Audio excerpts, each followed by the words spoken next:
So it's recording, 9:59. Oh.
Hello, everybody, and thank you for joining us. We welcome you to the World Bank's Forum for Agricultural Risk Management, or FARM-D, webinar series.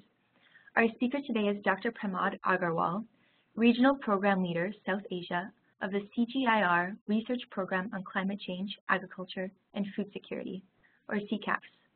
And his webinar is titled Tools and Approaches to Prioritizing CSA Interventions in South Asia. This webinar is the first in the FARM-D and CCAPS webinar series, Prioritizing Climate-Smart Agricultural Interventions at Different Spatial and Temporal Scales. Today's webinar is facilitated by Yannis Vassiliou, Agricultural Specialist at the World Bank. I'm Rebecca Rivola, and I'm assisting with today's webinar. Before we proceed, I'd like to provide you with a quick tour of the webinar space. Participants are all on mute.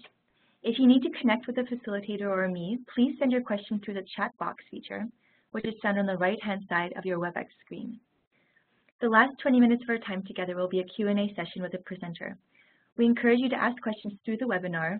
I'll be collecting those and we'll be sharing them with our moderator as our time allows. And we will also be recording this webinar and it will be available afterwards. I will now introduce our moderator for today's session, Yannis. Yannis serves as an agricultural specialist at the World Bank's Agricultural Global Practice. He is a member of the bank's Climate Smart Agriculture, or CSA, team. Before that, Yannis worked as a science officer for the Policy and Institutions Flagship at the CGIAR Research Program on Climate Change, Agriculture, and Food Security, based at the International Food Policy Research Institute, IFPRI. His work focuses on issues related to global change, resilience, and vulnerability, as well as enabling governance and institutions for climate change adaptation and mitigation. He has a keen interest in further promoting the Research for Development agenda as a key enabler to achieve global development goals. Yannis has previously worked on sustainability in the European Commission, the United Nations, as well as the nonprofit sector and multiple governments. Over to you, Yannis. Thank you, Rebecca, and hello, everyone. I'm thrilled to have you here today and to be moderating the discussion with my colleague Pramod from CCAPS, who will follow with the presentation. Before I give the floor to Pramod, I will quickly provide you with his bio. Pramod is a regional program leader for the CGIAR Research Program on Climate Change, Agriculture, and Food Security, or CCAPS. He was the coordinating lead author for the chapter on food, fiber, and forest products of the fourth assessment report in 2007 of the Intergovernmental Panel on Climate Change, and the review editor for AR5 as well. He's a member of the editorial boards of several journals, and he's a fellow of the National Academy of Sciences in India and the National Academy of Agricultural Sciences in India as well. Pramod holds a PhD from the University of Vintor and also from Wageningen University in the Netherlands. His research contributions include developing the concept of climate smart villages, crop growth models for the tropical environments, impact assessment of climate variability and climate change on crops, as well as characterizing risks of yield loss for developing weather derivatives and crop yield monitoring systems. Thank you, Pramod, for being here with us. The floor is yours. Thank you very much, Yannis and Rebecca. I presume everyone can hear me. We can hear you just fine. You sound great. Great. So thank you once again. So what I'm going to discuss today is broadly what are the key tools and approaches that we use in South Asia to prioritize climate smart agricultural interventions. And joining me in this presentation are many other colleagues of mine who are listed here. But in addition, there are many more colleagues who have contributed to this in one way or other. In particular, I would like to mention some of my colleagues from IFPRI office in Delhi, Pramod Joshi, Varun Devpal, and many others. Part of this presentation, we can also share with you as a set of research papers that have been published recently. All right, so to on with this presentation, again, I'm going to discuss what are the key issues in South Asia and how do we really need to address them. So for those of you who are very familiar with South Asia, this could be very routine, but for those of you who are not very familiar, this is a situation in South Asia. In one or the other part of South Asia, there's always some climatic risk happening. Even today, when we are talking about, we are passing through a fairly intense heat wave in most parts of South Asia. So in particular, if you think of drought, 70% land is affected, floods 12%, cyclones 8%, frost in northern part. So everything gets, in a way, everything is affecting South Asia. So overall, many studies have shown that South Asia happens to be one of the major hotspots of climate change, and that's why we really need to urgently address the issues of food security and poverty in the region. Recent studies, this is a paper that has come up very recently, has also shown even in terms of climate smart agriculture, if you look at this global assessment, South Asia again seems to be a significant hotspot. If you look at the first graph, which is GHG emissions, all the red areas and yellow areas are relatively higher GHG emissions. They all happen to be again coming from South Asia and East Asia. But if you look at food intensity, again yellow, so fortunately there are no red ones, but yellows again happen to be in South Asia. So that's what it shows, that overall South Asia as such is a big hotspot, not only for climate change, not only for climate equitability, but also for addressing urgently issues of climate smart agriculture. So when we say climate smart agriculture, I will not go into too much detail. So what is climate smart agriculture? I'm sure we are all very aware that what we are talking about is sustainable increase in agriculture productivity and incomes, simultaneously building adaptation and building resilience to climatic variability and change, and wherever possible, and I do wish to underline in South Asia context, wherever possible, reduce greenhouse gas emissions.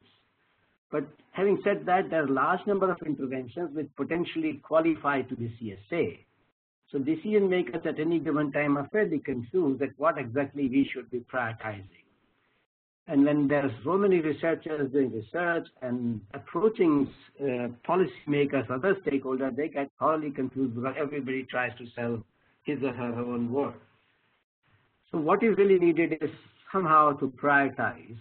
And what that prioritization really needs to do is to contextualize that in the local context, in the current and future climate, to understand what is feasible and what is not feasible.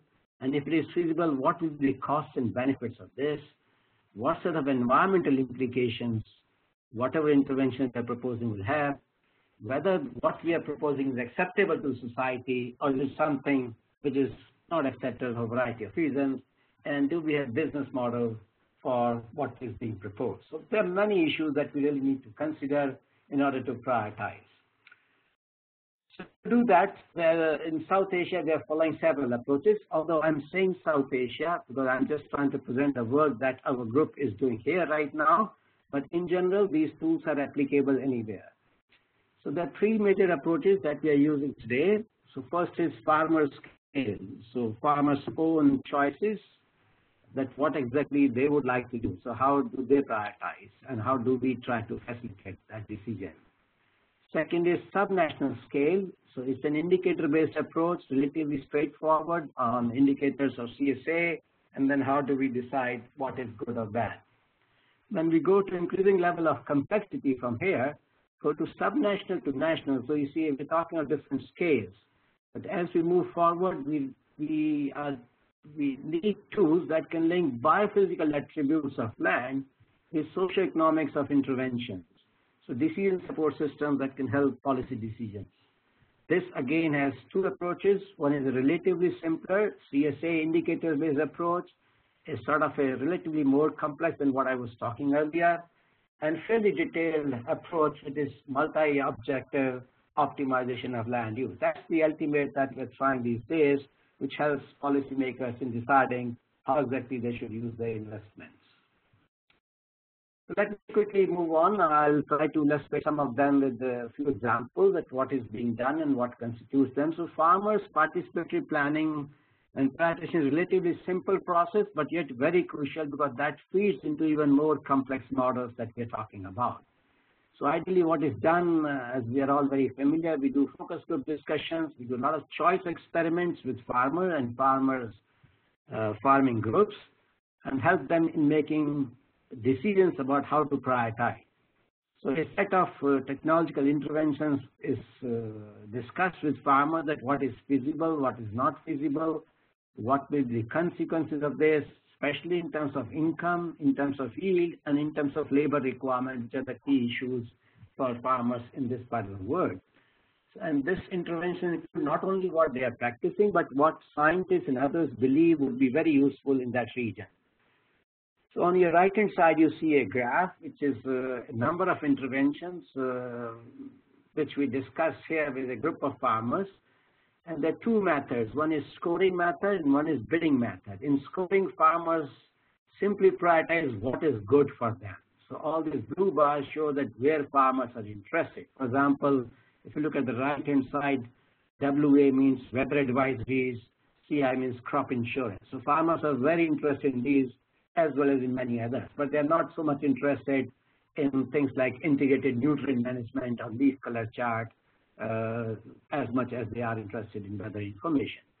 But when it comes to bidding, where what is asked, whether they will be willing to invest their own money, that brings up some very surprising reactions. Again, if I use weather advisory and climate, I'll say crop insurance, you see farmers are reluctant to invest their own money in some of these, although they prioritize it, but they don't want to invest their own money because over time the perception is this is knowledge, and knowledge is normally comes free or is subsidized by the government. But they're very interested in investing something that is very tangible, like seeds or like water. I think that's what they really want to do. But the results of these studies are fed into our other models where we further increase the complexity of decision making for policymakers. All right, the next approach that we are currently trying to finalize is a very simple indicator-based approach, prioritizing only technological interventions. Remember, we are only talking about technological interventions at this stage. And this is a two-step process. In first step, we simply try to prioritize technology based on typical CSA indicators of enhancing productivity, climate risk reduction, and emission reduction. And these are scored like what the scoring we did in the previous exercise. And based on that, a composite indicator is made of CSA. So that's simple, more or less similar to what we just discussed with farmers. But this next step is also very important. It is about implementation feasibility. So remember, it's not only technology and its score, but whether you can implement it. And in this, we have four major indicators. Technical feasibility, whether, for example, the machines, for example, are available or seeds are available in that region or not. What is the cost? How inclusive are these type of technological interventions? Whether they are good only for large farmers or small farmers, are they gender neutral? And finally, and above all, very critical, is there a synergy with government plans? Because if there is a synergy with government plans, there is a chance of farmers getting subsidy or more support.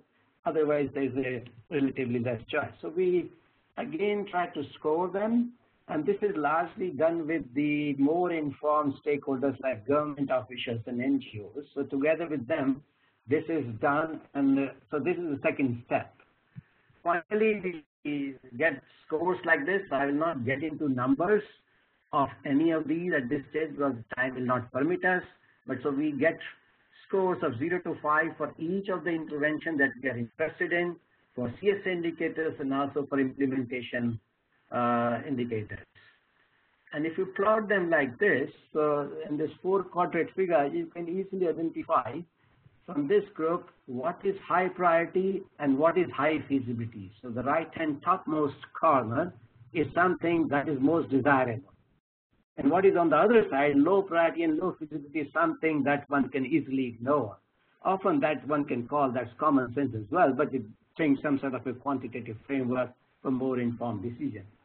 And the other two sides, high priority, low feasibility, or low priority, high feasibility, is something worth discussion with more stakeholders to take a call, final call on this, that what is really good or bad for the region and whether we should go forward. So this is a framework that we found is relatively simple, straight, and our stakeholders will like this, and so it doesn't require much of data and relatively simple for people to assemble this prioritization framework rather quickly. Let me move on to the second last prioritization plan or tools or approaches that we have, which is relatively higher level. Now we want to plan not only at farmer or community level, but we want to move ahead at national and subnational levels. So what sort of tools we need? The tools that we need should really be harmonizing the biophysical attributes of land, cost benefits of different technological intervention, as well as socio-economic situation of the region or the country or subnational region with the national priorities. So you see, this type of research is normally done at different scales. Most biology scientists or biophysical scientists do at plot scale or farm scale, where most people who talk about policies will be talking about larger regions. So what we need is new tools which can really integrate information from low scale to relatively higher scale of country. And that's what this type of tools attempt to do. So this is a fairly detailed toolkit that we have developed, and this is ready for sharing as well. So it builds up from bottom-up biophysical and socioeconomic databases. On your right, you see a diagrammatic representation that what sort of data is considered. This is a case study that we did for Bihar State in India. So lots of databases, whatever is available, like soil, drainage, rainfall, floods, temperature, irrigation, land suitability, together with availability of labor, cost benefit, prices, farm size, technology adoption, and socioeconomic boundaries. All of these things are first put together to identify what are the unique spatial land units. And on this, we apply a very detailed integrated modeling framework, which basically addresses all the scenarios, future climate scenarios as well as socioeconomic scenarios. So you can very well visualize if you have to make decisions as complex as what we are talking about, simple focus for discussions and simpler approaches like what we talked about earlier may not necessarily serve that purpose. So this type of tool really helps us in multi-objective trade-off analysis as well. And it supports informed decisions about what crops to cultivate, which CSA technology, where to target investment, and when and what time frame the investment should be made, and also finally also help us in developing NAPAs, NAPs, and NAMAs. So this is a fairly detailed framework that we have been working on for quite some time. It has two components. The first one, you don't really need to do multi-objective, and you can stop at simple cost-benefit and indicator analysis, which is far more detailed than what we talked about earlier. But later, if you wish to, because that's a little more complex, you can add a multi-objective optimization analysis to come up with much more informed and valuable information. Just to illustrate this is what we have. So you see here, as I elaborated initially, so you have all these land characterization maps, spatial maps about rainfall, temperature, soil, drainage, floods, and many more. So you overlay all of them to come up what you see on the right-hand side, a map like this, where you identify agroecological or what we call land units. Each of that land unit, the color as you see here, is unique in its property. It varies at least in minimum of one attribute that is listed on this. So So it becomes in a way simple for a large state of greater than 4 million hectares. If we are trying to make a plan, CSA plan, such characterization is extremely helpful. Then further, we have a very simple, what we call a technical coefficient generator. What you see on your left-hand side is a framework by which we try to develop input-output relationship. It's a fairly robust, based on science of lots of people, based on literature. It is quantified. So based on this, we are able to work out for every technological intervention what will be the inputs required and what sort of outputs in terms of CSA indicators you will get in different agricultural units. So this is the crux of this whole approach. A fairly detailed, robust, yet simple technical coefficient generator. So this is and it's fairly robust, calibrated and validated with existing data.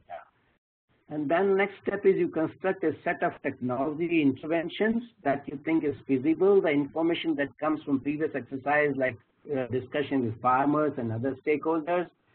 And advantage here is that you can also create as many portfolios of these different interventions that you want. And I think that becomes extremely critical because many times these portfolios work in synergy.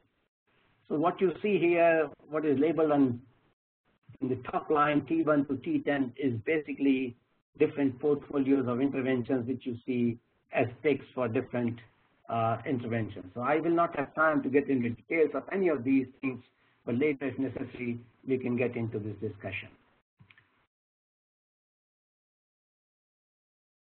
All right, just to give you some idea, but not to frighten you, that this is based on very robust science. Science is well accepted about climate change scenarios, impacts of climate change assessment, crop evapotranspiration. So how different inputs and outputs are calculated, are very standard algorithms, well known for quite some time to scientists. That's what is really made use of to calculate inputs and outputs. And you get, this is just a sample representation of what sort of results you will get. So this is for very limited technological intervention like baseline, intensification, and what is called climate smart agriculture, the black box at this stage. In current and future climate, what sort of yields you will get, this is for rice. What will be the emission pattern, what will be water efficiency, what will be cost, plus many more attributes you get both in current climate and future climate in order to make a decision. So now once you have this input output, it's a spreadsheet based model, and then it's very easy for many people to simply decide what should they prioritize. You know, so end of the day, decision is with the stakeholder. So this is again, information is sent to the stakeholders or discussed, and they are the ones who prioritize that, okay, if this is the situation, that's what they should be doing. The advantage of such a analysis is that, you know, as I said in earlier as well, that in field it is very difficult to judge what will be good in future climate. And by mistake or inadvertently, we don't want to promote something that should become a maladaptation or that could become a maladaptation in future. So such an analysis like what we do here shows us in quantitative terms that what is good today and what will remain good tomorrow or will not remain good tomorrow. So based on such information, one can make a very informed decision of relatively longer term investment, which is really scientifically valid. So you get information like this as well, that in terms for different crops, here in case of Bihar, we were trying to work with number of crops for 2 seasons, and you see what happens to yield, what happens to income, what happens to emission intensity. We're showing only 3 variables here, but you get this type of information for lots of variables for different time series and different climate change scenarios, that what will go up, what will go down, and what will not change. In fact, you also get numbers, absolute numbers for all of this to make judgment. And then I'm sure many of you have seen this type of spider diagrams for climate smart agriculture, that what are the technological options that you need to prioritize all over Bihar. So this was for the whole state, which is a large state. What technological interventions or what combination of technological interventions you need to prioritize based on yield, based on income, based on emission, or based on some overall indicator. Similarly, what type of crops you need to prioritize. So this is, as I said, fairly straightforward, more detailed, but very informative framework that we are often trying to use. But limitation of such framework is still, it does not help you making very informed investment decisions. Let's suppose if I want to invest $100 million in state of Bihar, how shall I invest?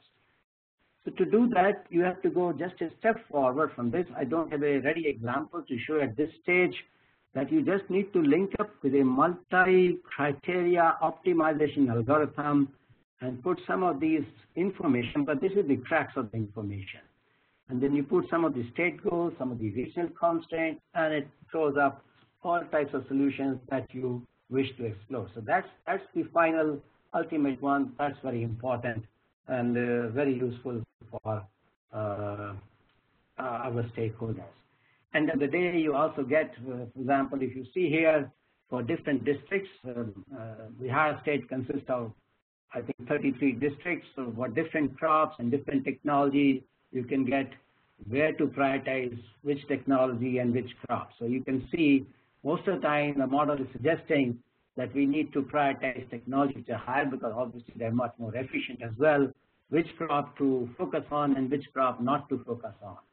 So this is just an example. What is really needed is a continuous engagement and discussion with the stakeholder to finalize your recommendations. Okay, so let me conclude at this stage and then we can take up a few questions. So I think there are several tools and approaches which are available today. We have tested them in South Asia and they seem to be working reasonably well. But as I said, these are sort of not specific to South Asia alone. But what to use and what not to use depends a lot on what is the goal. Why are we doing all this prioritization? At what scale? For whom? Who wants to do it? And what is the local context? I think that first question itself is very important. And most of the time, unfortunately, many of us miss that and we start applying some tools. So that's something that we all have to be very, very clear that why are we doing all this that is being discussed today. What is very critical, of course, simple approaches are very good for many decisions at local scale, but if you want to make national plans, subnational plans, or investment decisions, or more informed decisions, especially in relation to current as well as future climate, it is critical that we link biophysical attributes of land with socioeconomic evaluation of CSA interventions. And if you are able to do that, and there are very simple technical coefficient generators available, as I've shown, there are many more available. If you look at literature, there are many more available like this in different parts of the world, tested, calibrated, evaluated. If you use them, they can support decisions on priorities for investment research. Well, investment in research, it's not only investment in terms of money. You can also conclude from this, what are the areas of research that you need to prioritize? I think that's something that we often don't talk about. It also helps us in prioritizing research areas. Where should we use our finance and what sort of policy direction we need to move on. And as I said earlier, we have not tried it very much, but many of these tools can also be used for development plans like LAPAs, National Adaptation Plans, and NAMAs, depending upon the need. But critical thing is that participation of stakeholders is very crucial. That's one mistake that we often do and we realize, and we also learned our lesson many times in this program, that unless we involve stakeholders, who are the ultimate decision makers, much of this exercise remains very theoretical. And that is often the case with many of us. So involvement of stakeholders right from day one in defining what exactly they want, and we trying to tailor our approach to address what they want is extremely crucial. And they bring a lot of wisdom, and I think a lot of that wisdom is often qualitative but very valuable.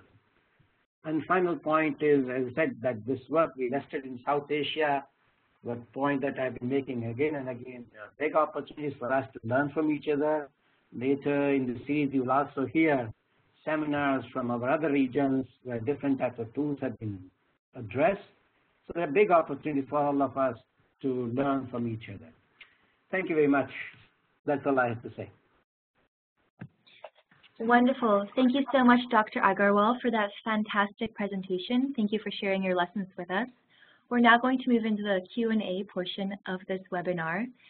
For those of you that have any questions, please use the Q&A function of the webinar space. You'll find that on the right-hand side of your screen. So please type those questions as soon as you have them, because we will be taking questions first come, first serve. I will now hand over the stage to Giannis to facilitate the discussion with Dr. Agarwal. Thank you, Rebecca, and thanks, Pramod. That was a fantastic presentation indeed. I was actually personally impressed by the availability of new, but also more developed tools on on prioritization of CSA interventions.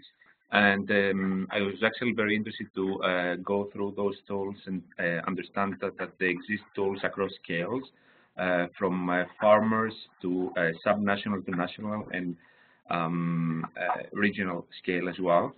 I think it is very important to understand the distinct characteristics of those tools. So for us as development practitioners to be able to use the appropriate tools for the right causes.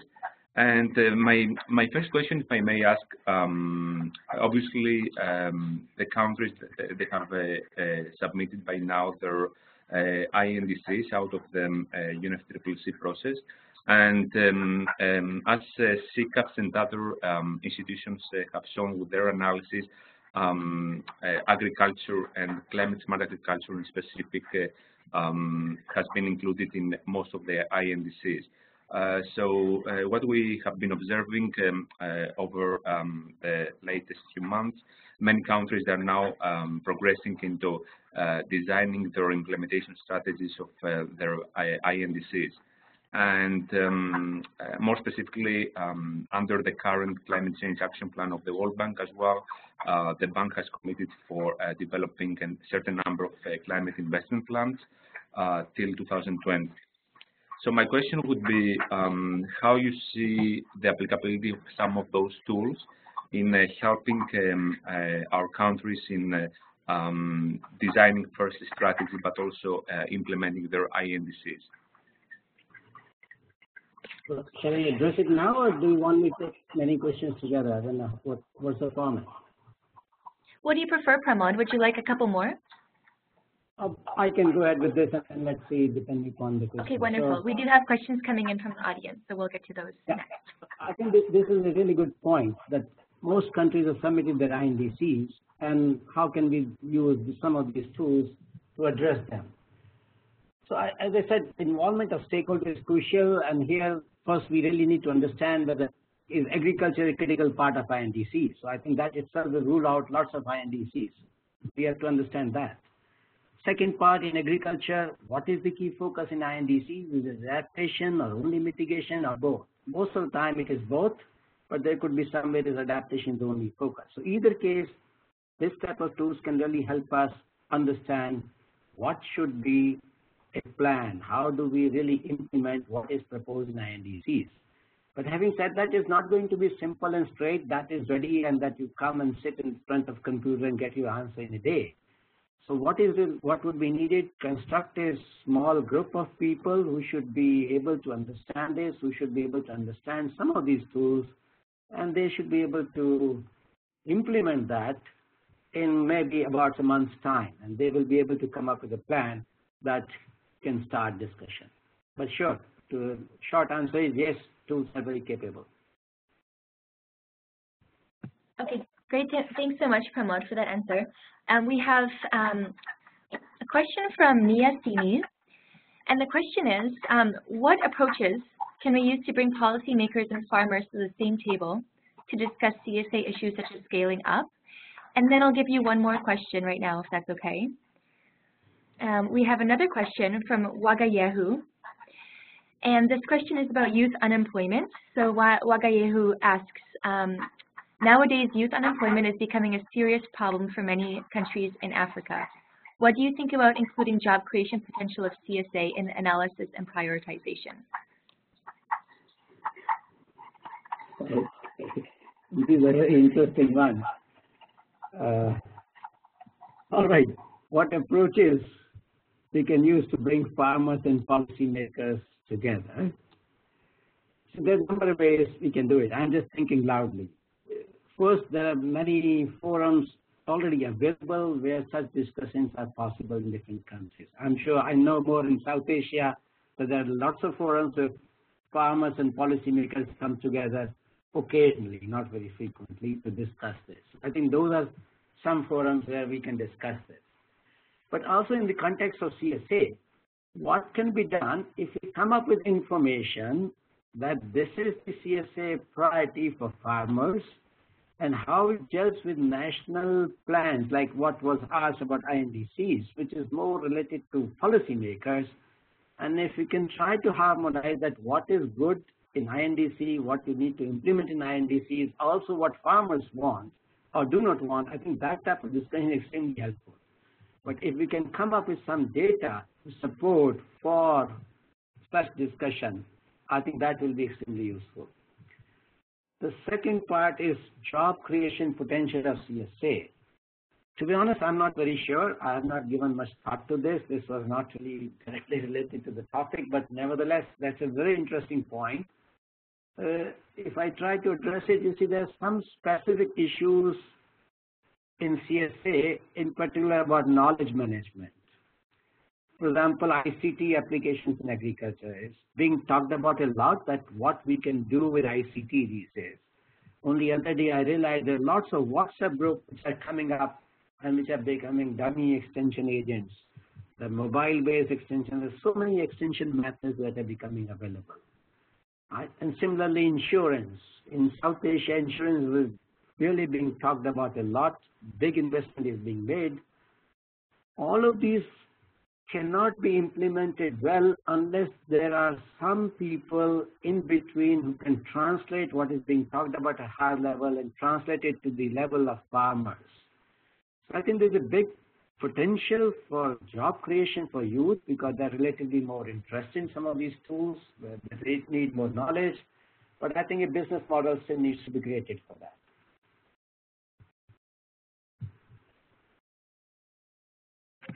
Thanks so much, Pramod. We have another question from Giannis. He's going to jump on the line. While he's asking that question, please be thinking about what you can be asking of Dr. Agarwal while we have him on the line here, because this is a very excellent opportunity to be getting hold of some of his expertise. But for now, I'm going to pass it over to Giannis. Thank you, Rebecca. Thanks, Pramod. So I was going through the papers in the agricultural systems. I just wanted to remind the audience as well that this series of webinars, they're based on a series of papers that the CCAFs and other institutions, they put together recently under the Journal Agricultural Systems. So I'm referring specifically to the paper on prioritizing CSA land use options at the regional scale for Bihar. If I understand well, one of the key points in the conclusions was the data limitations and restrictions and how this can be, quite a restriction to apply this or other quantification tools. So my question would be, if you were to work with a government or any other client, and you do face such a data restriction, what would be a good way to overcome this without investing a lot of resources, etc.? Would that be the case that another tool would be more applicable in such a case, or is there any other way to actually overcome these data limitations, which we often face, especially in certain parts of our world? Yeah. Right. So this is more knowledge-intensive tools, more information you want from tools. I think they also become hungry for data. So it's not astrology or some magic that they will churn out valuable information without feeding anything. So obviously, more detailed information you want, on prioritization, more inputs you need. Having said that, I think, as I said earlier, there are several tools. We just talked about some tools which are fairly simple, but yet they're not made for government official or development practitioner to start using immediately.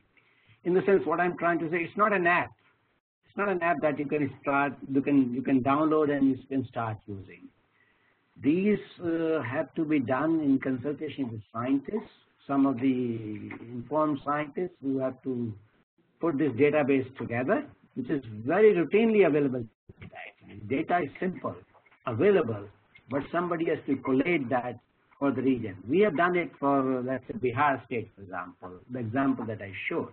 But you need to do that for some other regions as well. But having said that, as I said, it's not difficult. It can be done, let's say, rather quickly.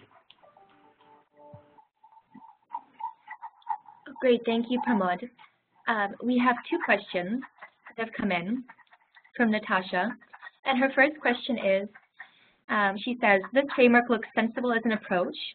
How do we deal with situations where information is incomplete, such as around regional and local level climate science or certain parts of the farm systems type analysis that you propose? Her second question, one second. Her second question is, you say that many farmers are unwilling to invest in more novel, complex, or long-term CSA approaches. Should development practitioners then just start with what farmers want, first developing trust/awareness, and then move on to more complex ideas? And let me know if you want me to repeat any of those questions, Dr. Agarwal. Okay. Right. So the first one was what to do when information is limited or missing. I think that's certainly the case very often. It's very hard to find a perfect situation. But remember, every decision making that we do, we still do in an imperfect world with imperfect knowledge. So same is the case here. Let's not expect our knowledge to be perfect about CSA when lots of other decision angles that you have are also imperfect. So let's be not overly worried only about, let's say, limitation of data for CSA. I think that to still take a holistic view, decisions have to be made whether we have CSA prioritization tool or not. They are really supporting tools. Decision has to be made by the stakeholders. So if you don't have, I think there are conventional ways of doing things, the anecdotal experiences and other experiences that you use. But if you don't have these tools, it's perhaps time to start making some investment in developing knowledge base about how do we do that. If we really want informed decisions, somebody will have to start investing in some data. Second question, if I got you correctly, that farmers don't want to invest in everything that we feel is CSA or is useful. If I got you correctly, yes, that's what I said. But that would vary from place to place. But I gave you an example from one of the states in India where this work was done, where they all prioritize, for example, knowledge about weather and about insurance is extremely useful, but they were all very reluctant, or let's say most of them were reluctant to invest their own money into this, but they were keen to invest their own money in something tangible like seed and water. But that, I think, is very obvious. Here we are talking of a state where ICT and insurance have been highly subsidized and largely free to farmers for a long time. So they've got used to that. They think it is obligation of society to provide them that information. And also they are not very clear the returns of investment on some of these things. Whereas historically they all know returns on investment on seed and water are very obvious. They know it. That's what they practice all the time. So they value that more and they're willing to invest. So I think that's very logical thinking on behalf of farmers.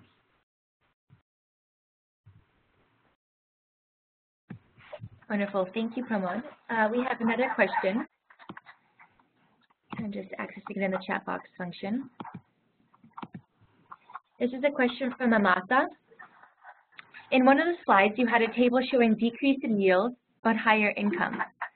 The slide number, if you know what slide that is, if you could go back to that, that would be great.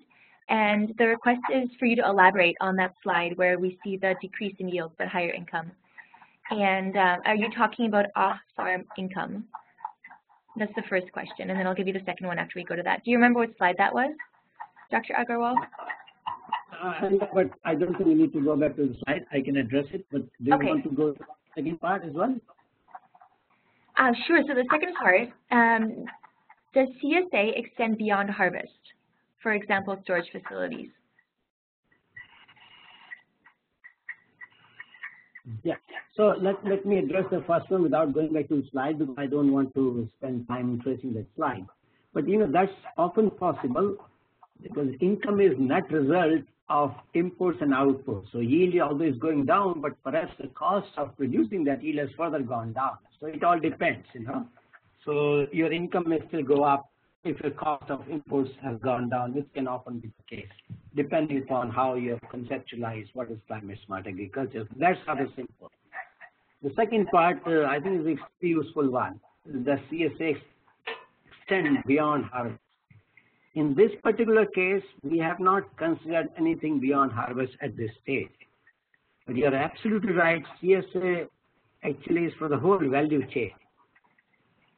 But as I said, in this particular case, we have not addressed that. We have not even started that. We are still contemplating it. How do we address CSA from perspective of the value chain, like storage, like processing, like marketing, and umpteen opportunities? And in some cases, it may be possible. Theoretically, at this stage, I can say it may be possible that the opportunities for CSA are much better beyond farm rather than at farm, because it's more organized sector beyond farm. Okay, cool. Dr. Agarwal, I have a question about one of your conclusions. You talked about some of the opportunities for South-South learning, and I'm wondering what are some of the opportunities for learning specifically, and what are some of the opportunities where some of the lessons learned here maybe do not apply elsewhere and are very context specific? So this was fairly generic in the sense lots of these tools have been tested, for example, in some of the poor states of India. Now, what I see, situation like that, agricultural situation and socioeconomic situation is similar in many other parts of the world. Culturally, we may be different, but socioeconomic wise and biophysical wise, there are lots of similar situations. These tools, without much modification, will be applicable. For example, we are trying these days to test them in Nepal. We see there's a big scope without doing much of the fresh data collection, trying to apply them. So you can really save a lot of time in this. Similarly, back and forth, from Nepal also we get lots of interesting experiences about farmers' experiences, which we can plug into this type of simple modeling framework, and that can help us do our job better. So there are lots of opportunities for this, and also I just gave an example of India and Nepal, but we can go beyond this also to Africa and other developing countries. Thank you, Pramod. I have another question, if I may ask. So you described, in your tool about prioritizing CSA on behalf of farmers. You described the importance of socioeconomic background and climate constraints in the region that farmers live, in terms of how they prioritize the different CSA technologies and options. So my question would be, how do you see the role of climate finance and ag finance as well, coming both from the perspective of private sector as well as civil society as facilitator and development institutions in incentivizing farmers in adopting some of these CSA options that perhaps they go beyond their first and immediate choice? Yeah, I think, again, very useful question. So I'll just go back to my earlier example of farmers' prioritization. I think I've talked 2-3 times about it, that farmers in that specific region did not prioritize, let's say, climate-based advisories and crop insurance, weather-based crop insurance, although they thought it's valuable, but they didn't want to make investment. But if other members of society, especially researchers and policymakers, think that farmers have erred in making the judgment or they should be investing their own, I think it is a great opportunity for us to demonstrate through some climate finance that in case this is done, then that will be extremely useful, and if not as useful as seed and water, but perhaps reasonably more useful. So climate finance at that scale from private sector and civil society is also very useful. But private sector investment and climate finance in CSA beyond farm is also very critical, which we have not talked about. But I can just narrate an example of Nepal. We have worked with the industries in Nepal, which is sugarcane industry, corn industry, and other industries, where we trained their supply chain farmers in CSA. The industry's interest was that how do we maintain the supply in periods of climatic risks? So they are ready to make investment and make this finance available to farmers for taking action, which are so-called climate smart, and that can sort of ensure their supply even in the periods of climatic risk. So there are lots of opportunities. These are early days. I think we need to have more and more examples.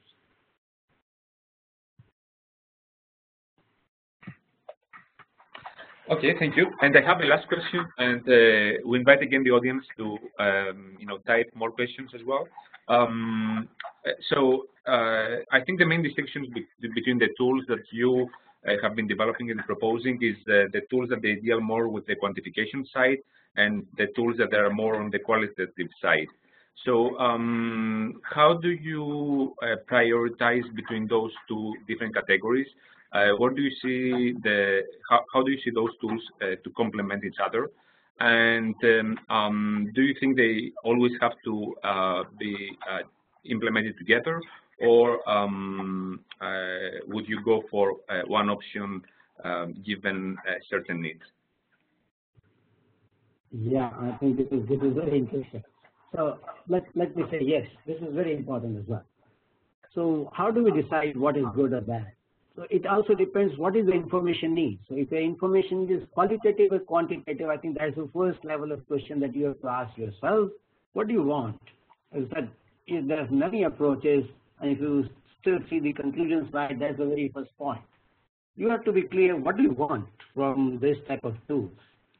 Information that's very obvious, very simple, you don't really need to go for complex tools. It depends, right?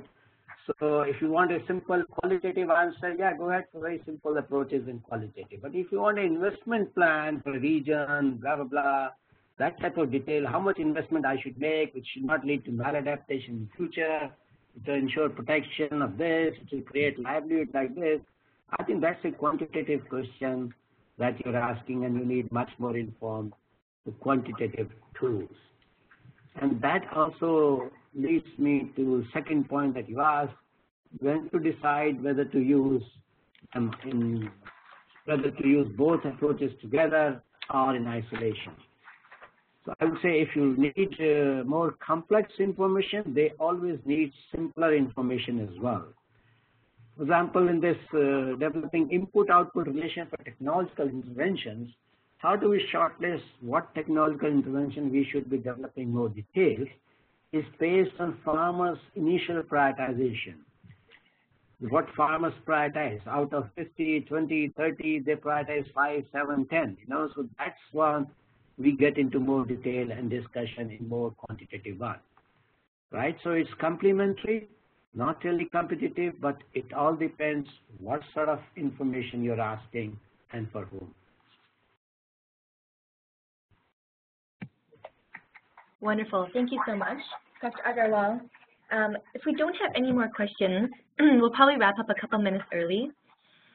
While we have you here, we want to remind you that there are 2 papers that go along with this presentation today.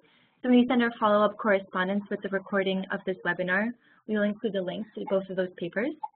And we also want to draw your attention to the 3 remaining webinars we have in this series, the next of which is taking place on May 3rd. And the topic of that webinar is going to be Reducing Climate Risks in Latin American Agricultural Sector, a tool to prioritize climate smart agriculture interventions. And then we have another webinar on May 24th, which is focused on CSA plan, strategies to put CSA into practice. And our last one on the 21st of June is called Farm Household Characterization to Inform Climate Smart Agricultural Interventions. And these are all in partnership with CCAFS, and we hope that you will RSVP and attend all of those. Dr. Agarwal, I want to invite you to give us a few last words. I do think we might have one last question, so before you do that, let me see if we have one more question to go to. And then I'll invite you to give your closing remark. Oh no, this is just a question about the recording. So Dr. Agarwal, I'm going to give you the floor for you to provide any last remarks, and then I will close out the webinar space. Well, my closing remark is I really enjoyed this. They were very useful questions. I saw on my monitor somebody asking presentation. I'm sure you will make this available to anyone who needs it.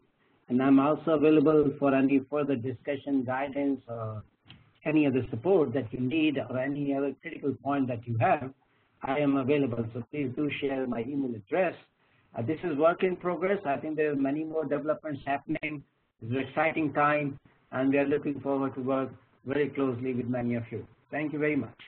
Fantastic. Thank you so much. So we will indeed share the presentation. We will share Dr. Agarwal's email, and we will share this recording, as well as the links to the upcoming webinars. Thank you so much for taking time to be with us today, and we hope you have a wonderful rest of the day wherever you are in the world. Take care. Thank you all. Bye. Bye.